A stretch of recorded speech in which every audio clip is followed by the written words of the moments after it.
How to pay Prime Video subscription. Hi guys, welcome to our channel. Let's begin. In this video, I will guide you how you can pay your Prime Video subscription. For this, you want to have the Prime Video app installed on your device. If you don't have this, you can head over to Play Store or App Store, search for Amazon Prime Video and tap on the install button. Once it has been installed, tap it open. Now, you first of all want to sign into your account. So, if you have not done that, go ahead and enter your email or phone number, then your password, and sign into your account.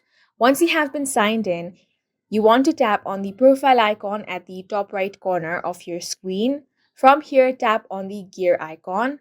Now, here on your settings, tap on the option of My Account. Now, tap on Manage Account.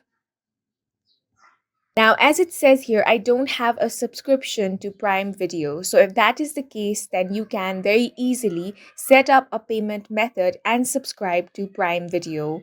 For this, you simply want to tap on the Set Payment Method option. Now here, you want to enter your credit or debit card details. Go ahead and enter your name on the card, then enter your card number. Now enter the expiration date of the credit or debit card. You can also tap on Use as my default payment if that is what you want. Then tap on the Add your card option. If you have already added your payment methods, you can tap on the Manage Wallet option, and from here you can add or remove your already added payment methods as well. If you found it helpful, please make sure to hit the like button and subscribe for more videos like this.